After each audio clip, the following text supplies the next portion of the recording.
Isang linggo pagkatapos mailibing ni Don Claudio ay sumama si Nick kay Cloud na bumalik sa Pilipinas. Hey, bakit ba hindi ka mapakali riyan? Tanong ni Nick kay Cloud. Paano ay palakad-lakad ito sa loob ng opisina nito? That girl's really annoying. 9 o'clock ang meeting namin pero hanggang ngayon ay wala pa siya. For crying out loud. It's already 10 o'clock.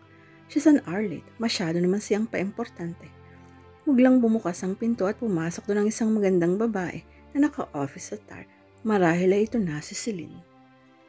Napangiti siya. He was right after all. She was a beautiful lady. Their eyes met and his heart skipped a bit. Parang ayaw niyang maniwala kay Cloud tungkol sa mga kwento nito sa babae. She had a very soft facial features. Kung nasa langit nga lang siya at makikita niya ito, iisipin niyang nakakita siya ng anghel. Napakaamo ng mukha nito. But she exuded elegance and confidence. Iyon marahil ang dahilan kung bakit intimidated si Cloud dito. Narinig niyang tumikim si Cloud. Bigla siyang natauhan. Yung must be Celine, sabi niya rito. Hindi pa rin malis ang tingin niya sa magandang mukha nito. He liked beautiful women and it was not the first time he saw one. He had met lots of them in different parts of the globe, but none of them had ever made a lasting impression on him. He was sure he would remember her face no matter where he went. Isang matamis na ngiti ang sumilay sa mga labi ni Celine. I'm sorry I'm late. Traffic. And yes, I'm Celine. And you are? I'm attorney Nick Pizarro, the company and family lawyer.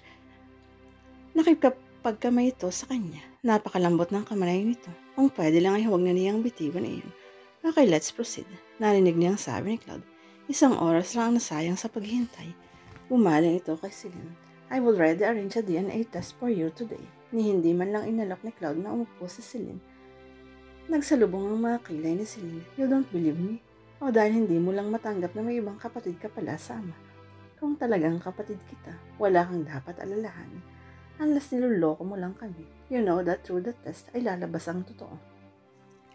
Wala akong dapat ikatakot dahil wala naman akong itinatago. Depensa ni Celine. Ang Celine, singit niya. Pakiramdam niya ay naipit siya sa dalawang nag-uumpugang bato sa pagbabatuhan ng insulto ng mga ito. I'm sure you already know what happened to Don Claudio. Yes, sayang nga lang at hindi ko man lang siya nakita kahit na sa huling pagkakataon. Sagot nito. Anyway, come on, let's go. Hindi talaga nag-aksaya ng oras si Cloud. Masyado kang nagmamadali, sabi ni Celine. Ngunit nauna na itong lumakad patungo sa pinto. Sumunod na sila ni Cloud dito. Pagdating sa parking space, ay muling nagsalita si Cloud. We'll go there together in my car. Sabi nito kay Celine. Wala ka talagang tiwala sa akin. Akala mo ba'y tatakasan kita? Mas mabuti na ang sigurado. Get in the car. Utos ni Cloud. Si Cloud ang nagmaneho. Mag-isa lang si Celine sa backseat dahil sa passenger seat siya na upo. Hindi na ako magtataka kung paano mo napalagaw ang negosyo niyo. Masyado kang tuso. Sabi ni Celine kay Cloud. You need to be wise in order for you to be a good businessman. Sabi ni Cloud. Oh Celine, do you have the gold coin with you? Tanong niya rito. Yes, sagot nito. If you don't mind, I want to take a look at it. Sure. Kinuha nito ang gold coin sa bag nito at inabot yun sa kanya. Magyapang nagdadikit ang mga balat nila nang iabot nito ang coin sa kanya. Pakiramdam niya ay bigla siyang nilagnat dahil umiinit biglang pakiramdam niya. Ngayong air-conditioned naman ang kotse. Ang pagmasdan niya ang gold coin, nakumpirma niyang totoo iyon. Isa nga yun sa mga gold coins ni Don Claudio na nawawala. Sa puso niya ay nararamdaman niyang si Celine nga, ang isa sa mga nawawalang kapatid ni Cloud. Ngunit kailangang may sapat na katibayan na magkapatid nga ang mga ito. Kaya kinakailangang sumailalim ito sa DNA test. After all, hindi birong kayamanan ang nakataya roon. Nang ibalik niya rito, ang coin ay muling nagdait ang kanilang mga balat. Tila naman napapasang binawi nito ang kamay nito. Wala nang kumibo sa kanila hanggang sa makarating sila sa ospital. Maayos na nagpark ng kotse si Cloud at sabay-sabay rin silang pumasok sa ospital. Naging madali naman ang lahat. Sinabihan sila na nag-a-assist sa kanila na makukuha ang resulta ng DNA pagkalipas ng 2 araw.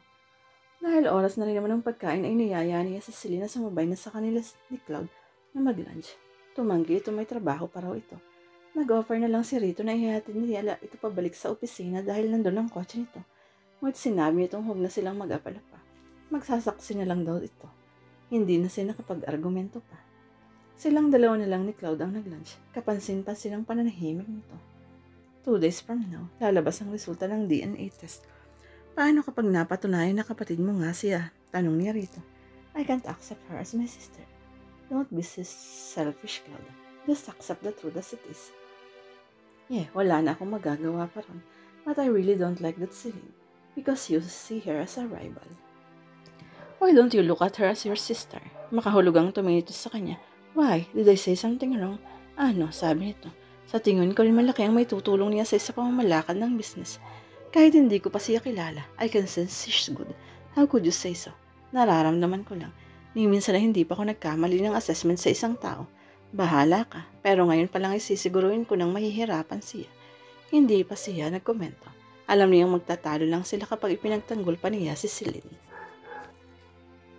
Nakalipas ang 2 araw na paghihintay ay lumabas na rin ang resulta ng DNA test ni Celine at Sandra Arriaga. Positive ang resulta. Nagsayang ka lang ng pera. Sinabi ko naman sa iyo na totoo ang sinasabi ko. Sarkastikong sabi ni Celine kay Claude. I know that you've proven your identity. Masaya ka na. Sa larga naman dito ni Claude. Hey wait, awat ni Nick sa kanila. Magtatalo na naman ba kayo? Nandito tayo para magkaayos kayo. Isa pa sa bottom na malaman ni Celine kung ano ang mga naiwan sa kanya ng lola niya. Natigilan siya sa sinabi nito. Hindi niya inaasahang mainiwan sa kanyang matandang Arriaga. Kung gano'n matagal nang alam nito ang tungkol sa kanya. At siguro ay yun ang dahilan kung bakit mabigat ang dugo sa kanya ni Claude. Dahil kagaw siya nito sa kayamanan ng lolo nila. Ganun pa man, nakaramdam siya ng excitement. Ibig sabihin lang niya ay matutupad ng mga pangarap niya. Mayaman na siya. Hindi pa man ay bumuo na siya ng mga plano para sa kinabukasan niya. Nick, simulan mo na para matapos na. You know I still have a lot of things to do. Halatang nayayamot na sabi ni Claude. Umaling siya rito. Iyon ba ang dahilan kaya mabigat ang dugo mo sa akin? Dahil kaagaw mo ako sa mana, hindi niya maiwasang itanong dito. Tama na muna iyan, sabi ni Nick. Tiningnan niya ito, matamang nakatingin ito sa kanya. Hindi niya maintindihan ngunit tila nagtayo ng mga balahibo niya sa bato sa klase ng tingin ipinukol nito sa kanya. Hindi niya natagalan iyon kaya iniiwas niya ang kanyang tingin dito. Sige na, attorney, nakakahiya naman kay Claude dahil pinaghihintay natin siya. Aniya.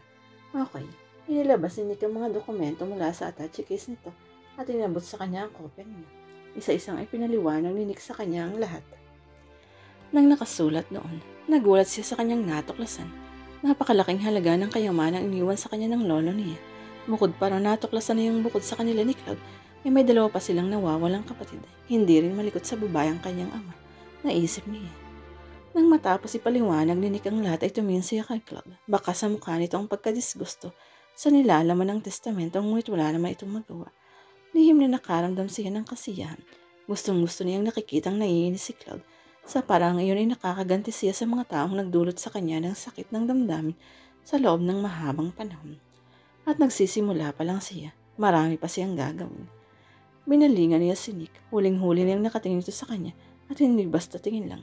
He was looking at her as if he was worshipping her na hindi man lang ito kumukurap. Bigla tuloy siyang nailang. Attorney, untag niya rito. Tila naman natauhan ito. Magyari nitong pinamulahan ng mukha.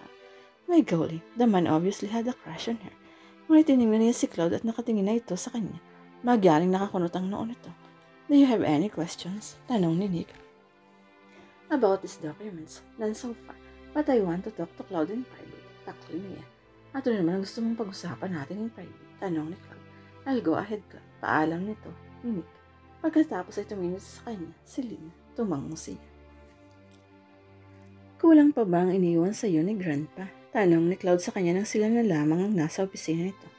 Ngumiti siya. Actually, it's more than enough. Even half of it is more than enough. Aniya. Sa ngayon ay sobra-sobra talaga yun kung ang pagbabasihan niya ay ang mana ni Claude na hanggang ngayon ay hindi pa ito maaaring kunin. Ang sweldo lang nito bilang acting president and CEO ng DCI ang maaaring makuha nito mula sa kayamanan ng lolo nila. Kung tutuusin, mas mayaman pa siya rito ngayon. Then what do you want? Tanong ni Claude. I want 2 things. The first one, this may sound crazy, but I want to be an Arriaga. Tila naman nagulat ito sa sinabi niya. Kapag kuwan ay tumawa ito ng malakas, gusto mong maging legal na Arriaga. Naningkit ang mga mata niya sa galit. Walang masama kung magiging legal na Arriaga siya. Kahit nga simula nang matuklasan niyang tungkol sa totoong pagkatao niya ay kinamumuhian na niya ang apelyidong iyon. Isa naman siyang tunay na Arriaga. Isa pa tinitingala sa lipunan ng bawat membro ng pamilyang Arriaga. At iyon ang gusto niyang mangyari. Ang tingalain siya ng marami. May masama ba sa sinabi ko? Seryosong tanong niya.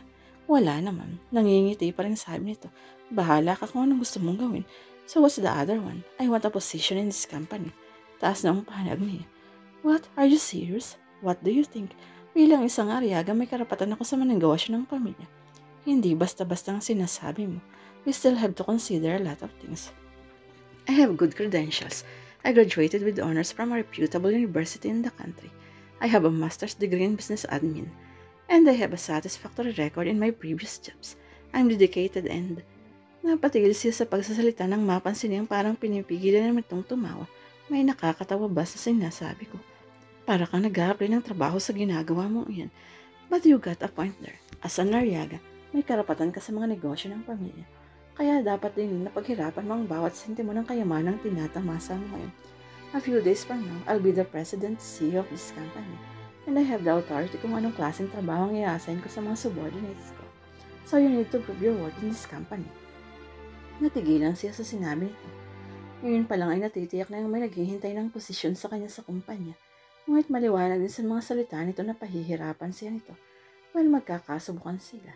Siya yata si Celine Alejandro Ariaga. At kahit kailan hindi siya umatras sa kahit anong hamon. Patutunayan ni Rito na kaya niyang higdan sa pagpapatakbo ng kanilang negosyo. Biglang sumingit sa balintataw niyang mukha ni Atty. Nick Pizarro. Nung unang beses niyang makita ito, hindi niya ganong napagtuunan ng pansin ang itsura nito. Ngunit kanina ay napagmasdan na ito. At aaminin niya angat sa karamihan ang kagwapuhan nito. Sa tingin din niya ay malaki ang magiging pakinabang niya rito. Napangiti niya. Not a bad idea after all. Iginala ni Celine ang tingin sa bagong opisina niya sa Diamond Conglomerate Incorporation.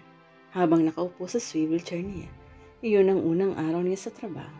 Inasikaso muna niya ang pag-resign niya sa dating trabaho.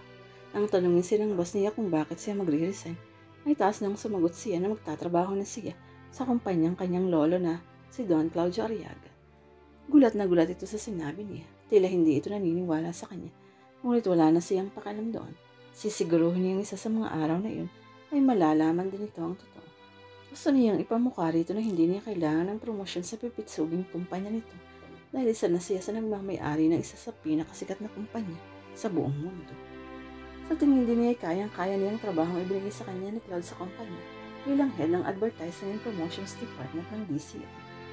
Ipinadala nito sa Brazil ang pinalitan na yung manager upang doon na magtrabaho. Dati naman siyang marketing manager sa pinanggalingan niyang kumpanya, kaya marami siyang alam na paraan upang mas kagatin ng masa ang mga produkto nila. Sisiguruhin din niyang pupurihin siya ng lahat, lalo na ng board of directors. Patutunayan niya sa mga ito na apo nga siya ni Don Claudio, magaling humawak ng negosyo. Isang katok ang narinig niya sa pinto. Kamin, sabi niya, pumukas ang pinto at pumasok si Atty. Nick Pizarro. Attorney, sinalubong niya ito sa isang todong ito. You're early ng business mo rito. Ngumiti ito. I'm here to give you your contract. Personally, pwede namang iutos mo lang yan sa iba. Nag-abala ka pa. Mukhang may gusto nga sa kanyang abogadong ito. Nahihiya lang ito sa kanya. Karaniwan naman yun sa mga lalaking nakakasalamuhan niya. Ganun pa man yun naman talagang gusto niyang mangyari. Ang mahulog ito sa patibong niya upang malabanan niya si Claude. Gusto niyang maagaw rito ang pamamalakad ng kumpanya at tingalain ng lahat. Kailangan niya ang abogadong ito upang magbigay sa kanya ng mga impormasyon tungkol sa estado ng kumpanya at sa mga balak ni Claude. Sigurado siyang bilang abogado ng kumpanya at ng pamilya ay maraming alam ito tungkol sa mga Ariaga. Pumasok din sa isip niya hanapin ang mga nawawala pang mga kapatid nila at kapag naunahan niya si Claude, itatago niya ang mga ito. Yun ay upang mapigilan si Claude sa pag-claim ng mana nito. Ngunit nakikisimpatya siya sa dalawa pang kapatid nila. Katulad niya, natitiyak niyang pareho lang sila ng nararamdaman ng mga ito. Uhaw sa pagmamahal ng sariling ama, kinukutsa ng iba. Kaya narapat lang na makuha rin ng mga ito ang para sa mga ito. Lalabanan lang niya si Claude sa ibang paraan.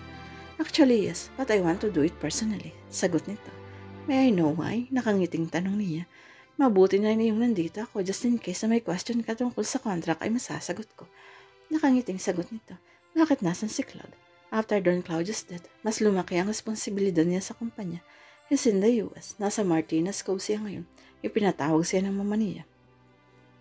Hindi pa niya nakakaharap ang mama ni Claude ngunit hindi siya nakakaramdam ng anumang takot kung sakali mang makaharap nito. Kung kailan na yun ay hindi niya alam. Isa pa mukhang hindi rin naman ito interesadong makilala siya. Ay baka may gagawin ka pa. Iwan mo na lang yun sa akin yung contract. Ipapadala ko na lang sa secretary ko kapag napermahan ko na. Okay, sagot nitong tila napipilitan ng ilaw. Tila gusto pa nitong magtagal doon sa opisina niya. Napilangiti siya. Good day, Attorney Pizarro, sabi niya rito. Umakbang ito patungo sa pinto. Attorney, tawag niya rito. Lumingon ito. May kasabay ka bang mag-lunch ngayon? Umiling ito. Why? Can we have lunch together? Hindi kasi ako sanay kumain mag-isa nung doon pa ako nagwo-work sa Makati. Isa pa, masala mo kung saan masarap kumain dito. Pagdadahilan niya. Ang totoo ay sanay na siyang kumain ng mag-isa. She just wanted to encourage him to get close to her. Hindi siya dapat mag-aksaya ng oras. Sa tingin niya, ay hindi naman siya nito tatanggihan. Isa pa dapat ay maging mabait siya rito upang maging palagay ang loob nito sa kanya. Sure, nakangiting sagot nito. Well then, I'll see you at lunch. Tuluyan na itong lumabas ang opisina niya.